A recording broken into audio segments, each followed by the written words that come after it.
Sabe aquelas lutas internas que a gente trava todo santo dia? Pois é, muitas delas seguem padrões que a gente nem percebe.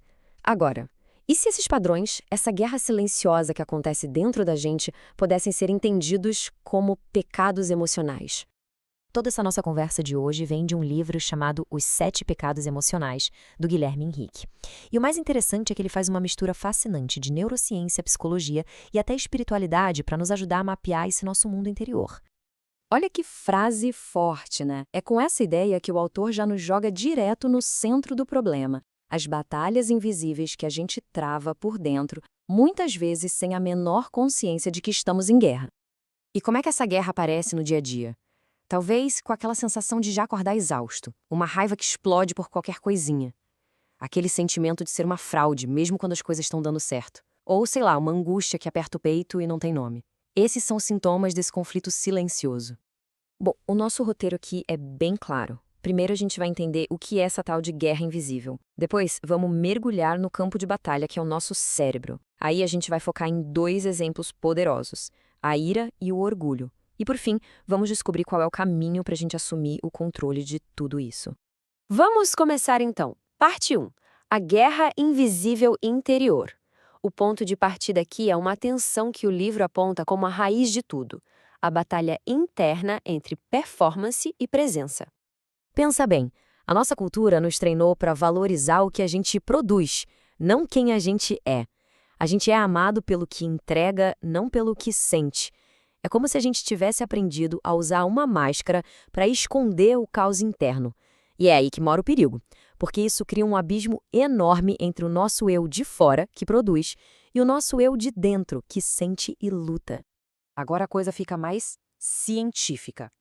A gente vai para a parte 2, onde essa batalha se torna literal. Vamos entrar no campo de batalha do nosso próprio cérebro para entender a ciência por trás desse conflito todo. E aqui está a metáfora central do livro, que é simplesmente genial. A nossa luta interna é de verdade uma batalha entre duas partes do cérebro. De um lado, a gente tem a amígdala, o soldado impulsivo. Ela é primitiva, super rápida e só pensa em lutar, fugir ou congelar. Do outro lado, tem o córtex pré-frontal, o general sábio. É a nossa parte evoluída que cuida da razão, do planejamento e do autocontrole.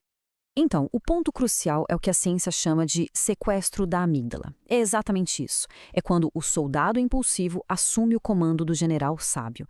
E o resultado? Aquela reação explosiva, totalmente desproporcional. E sabe por quê? Porque um gatilho do presente ativou uma ferida emocional muito, muito antiga. Ok, com essa ideia do sequestro da amígdala na cabeça, vamos para a parte 3, ver um exemplo prático. Vamos analisar a ira, mas não como um defeito, e sim como uma reação de defesa do ego. O livro nos desafia a mudar de perspectiva. Em vez de perguntar por que eu estou com raiva, a pergunta mais poderosa é: o que a minha raiva está protegendo? Percebe? A raiva deixa de ser a vilã e vira uma espécie de muro de defesa. E o que será que tem atrás desse muro? É aí que está a verdadeira causa. Muitas vezes, a ira é só uma máscara para emoções mais vulneráveis. Ela pode estar escondendo uma dor antiga, o medo de perder o controle, um forte senso de injustiça ou um ego frágil que se sentiu ameaçado. A raiva, no fundo, transforma a dor passiva em uma sensação de poder ativo. E olha que fascinante. Existe um componente químico nisso. O nosso corpo pode, de fato, se viciar na química do caos. É sério. Cada explosão de raiva libera uma descarga de adrenalina e cortisol.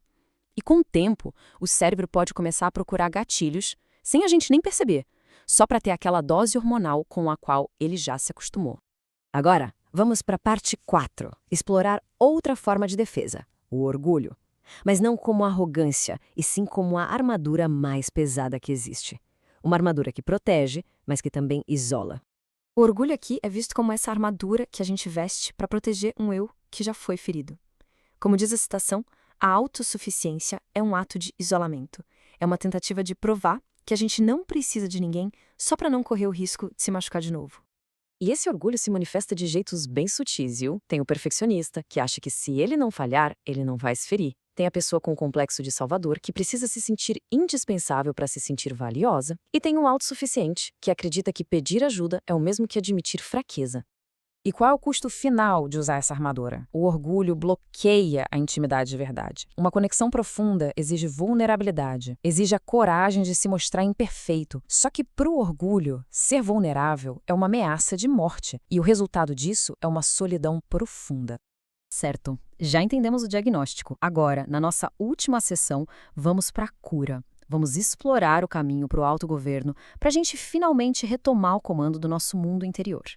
O autor propõe um caminho prático com 3 pilares. O primeiro é sentir, que é basicamente reconhecer e dar nome à emoção sem julgamento. O segundo é pensar. Aqui a gente investiga por que a reação é tão intensa, tentando separar o gatilho de agora das feridas do passado. E o terceiro, e mais importante, é governar, escolher uma resposta consciente, alinhada com os nossos valores, em vez de só reagir no piloto automático. E esse processo todo tem um nome que conecta o espiritual e o científico: metanoia, a renovação da mente. E isso é brilhante porque não é só uma ideia espiritual, é literalmente o processo de criar novos caminhos neurais. É a neuroplasticidade em ação. A gente enfraquece as velhas autoestradas da reatividade e constrói novos caminhos de paz. E a análise nos deixa com essa reflexão final, que é um verdadeiro chamado à ação. A cura começa quando a gente encara o que a gente sente.